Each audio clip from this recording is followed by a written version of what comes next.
everybody, it's Rob again. It's time for another member talk, and I am on a field trip today. I came down the road not too far from our headquarters office to a place called Loving Paws. Loving Paws is a funeral partner with us and part of our association.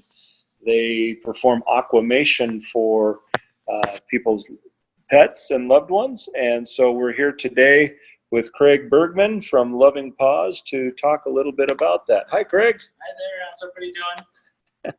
So thank you for having us to your office, and you can kind of see it a little bit in the background, and we'll talk a little more about some of the products and stuff we see over there. But Craig, tell us a little bit about the history of Loving Paws and your background as well.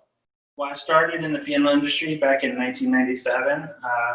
Had an opportunity to live in a funeral home and learn from the ground up, from cleaning, vacuuming, doing all the after-hour stuff, to learning how to embalm and do funerals.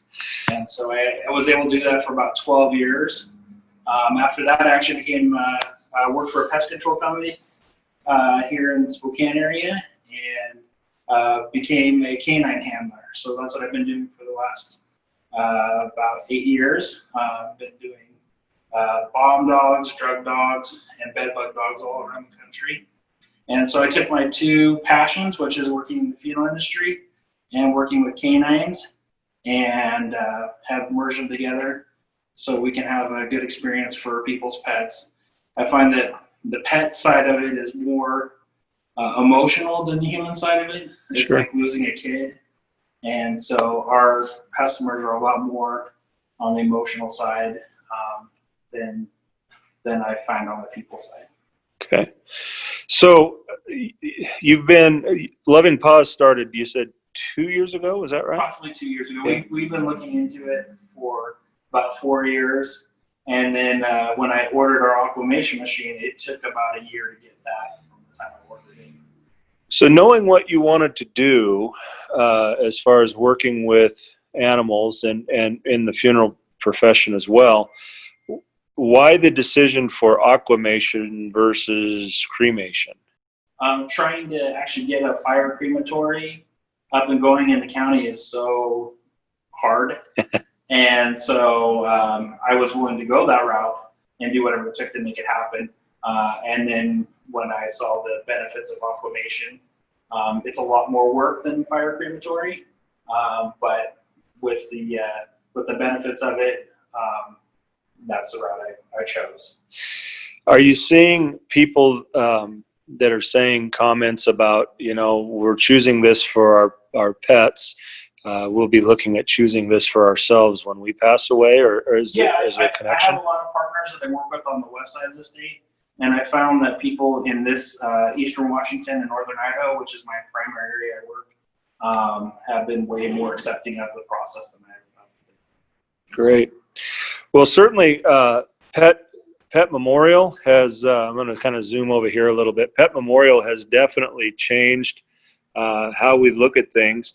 Here's just some examples of some of the products that are available. I see you got headstones and urns. You've got a stuffed animal at the top, a stuffed dog. And tell me a little bit about that, because that was kind of a unique process you were saying earlier. Yeah, we have a company that we partner with that we get pictures of your animals, and they will make a stuffed animal that's represents your animal.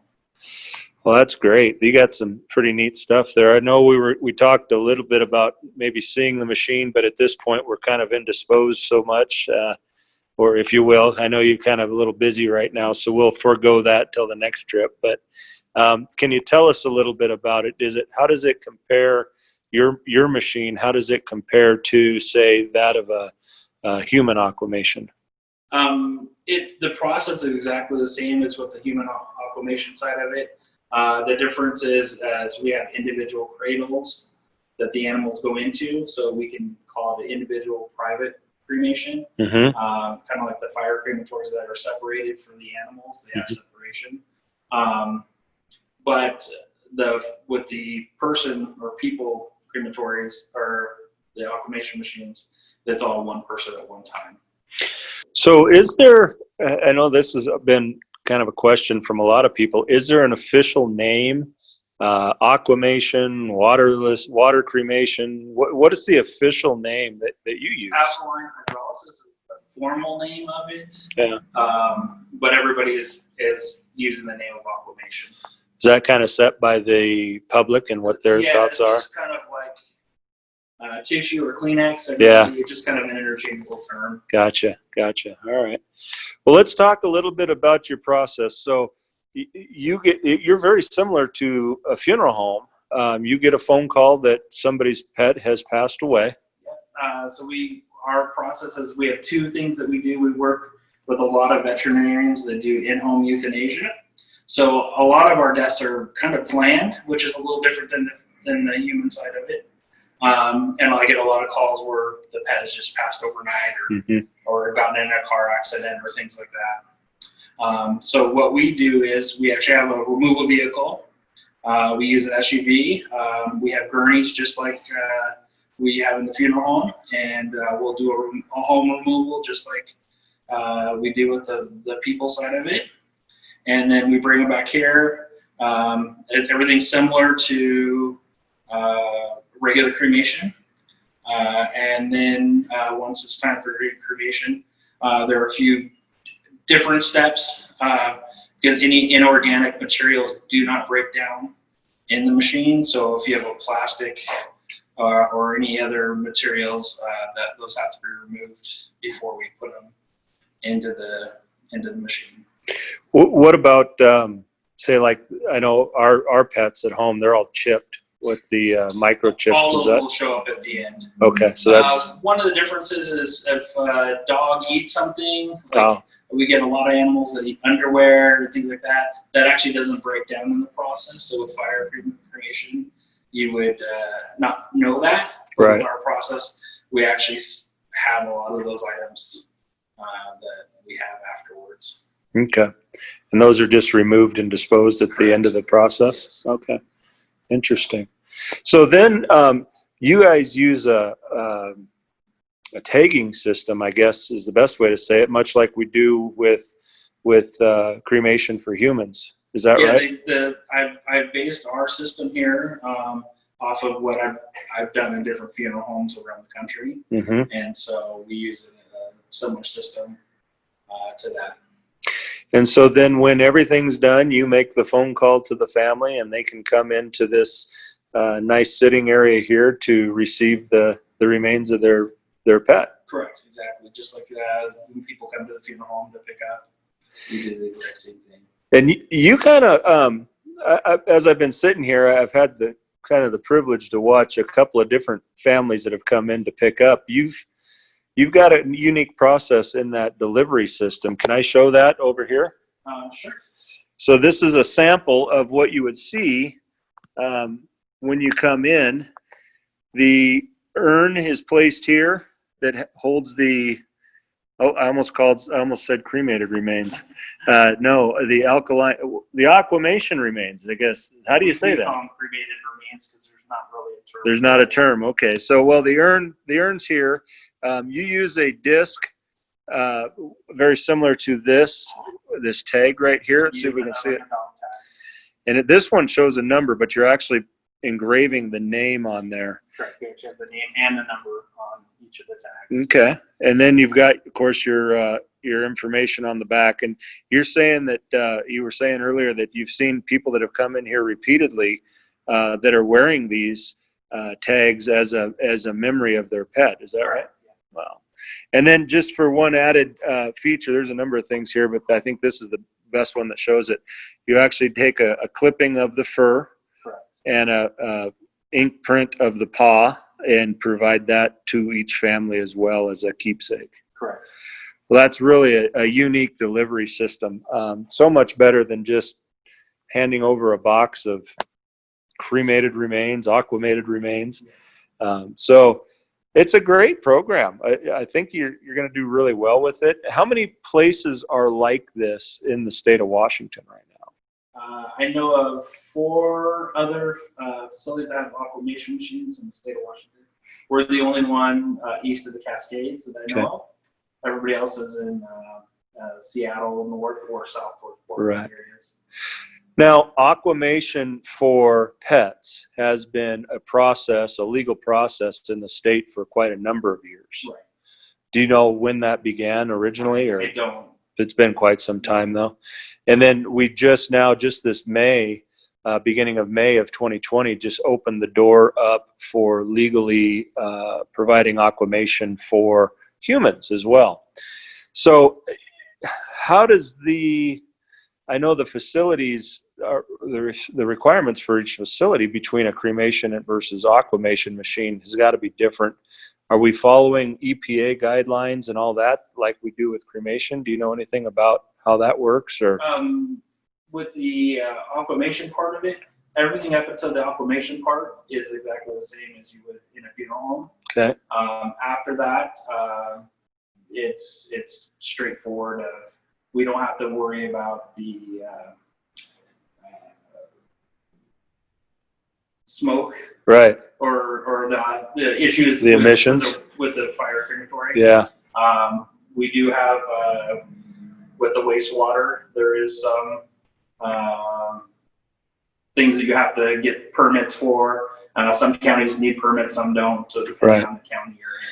What let's talk about that, the wastewater. What the leftover, is there a name for it? What is it? They call it effluent. Effluent? Yeah. And what can you do with effluent? What with the wastewater? It just goes back into nature. It's a harmless material. All the material that's been broken down during the process goes into a organic form that's good for the environment, just like how we say it is if an animal were to die on its own in the woods, it would break down naturally. The process is similar to that. And what is the product that's used to provide that? It's water, obviously, because of the name. But what other products go into that? It's an alkali. Okay. And then does that get heated or pressurized, or does it? There's two types of machines. The human side machines, from my understanding, the process takes approximately 3 hours, and they use a heated machine. They use high temperatures. We use a low temperature machine that takes about 20 to 24 hours to take care of it. Okay. And how? I guess the question that I would have is, what is the size limits that you would have with a machine for pets? It depends on the size of the machine that you purchase. There's single use for one animal, up to machines that can do up to, they do it by weight. So we have a machine that's considered up to 400 pounds. Wow. And there's machines that can go up to 4,000 pounds. Wow. For horses and bigger animals. The biggest animals we've done so far are tigers. Really? So, they, being a single animal in there, we're able to go just about that. So, now that we're in quarantine lockdown and all that, and everybody's watched Tiger King, where do you come up with tigers in Spokane? Are these there's different places that have them around here. There's some individuals that have permits to have wow. them. We're in with the alpacas, so we do a lot of alpacas. Interesting. And you name it, I've done a bunch of different type of animals. Now, after the process is done, after the aquamation, is it very similar in process to that of cremation, of reducing the skeletal remains? Correct. So there's some additional steps. One is because we're using water instead of fire. Fire dries out the bones. Right. We actually have to dry out the bones in the process. Okay. And then from there on out, it's the same process. Same process. Wow. Well, it certainly sounds interesting, and I think that we're going to see quite a bit more. I think you're going to see quite a bit more as time goes on, especially now that the state has opened up for the human side of alkaline hydrolysis as well. So, Craig, anything else? I guess here's a question. What's a good way to contact you? I know that people will have questions, and I know we want to get your name out there a little bit. How can we contact you? You can go to our website at Loving Paws Pet Loss. or you can call our phone number, which is 509-655-5110. And I'm happy to answer any questions, or if someone's looking at getting a machine that does this process, kind of give them the positives and negatives. It is different than fire cremation. Yeah, yeah. And then one other question. I know you've experienced this quite a bit being on the funeral side of things, but is it similar in the night call duty? Are you 24/7? We're 24/7. Yeah. And the positive of it is a lot of families will wait till early in the morning to call you, 6, 7, or 8 in the morning. Yeah. So most of our overnight calls come in, but we still have to go. Doesn't matter day or night. Yeah, those are always fun, those 2 a.m. calls for sure. Well, Craig, thank you so much. Thanks for having us out. Again, this is just a great office you got here. We've got your display over here, nice sitting area for people, and just happy to have you out here. This is a local family business that is doing well out here in the valley, and I wish you all the luck in the world and all the success in the world to continue. So Thank you so much. thanks for letting us come visit, and thank you for being a part of our association, and we'd love having you. So again, if you are interested in being a part of any of these member talks, sorry, I'm kind of distracted because I'm recording this on my phone, which is why it's a little bit shaky, and I don't quite know where all the buttons are yet.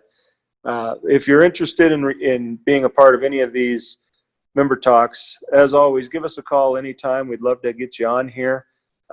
We'd love to help kind of promote what you're doing there. So reach out anytime, and we'd love to have you. And as always, subscribe and like us on Facebook and YouTube. And until then, we'll see you next time. Bye, everybody.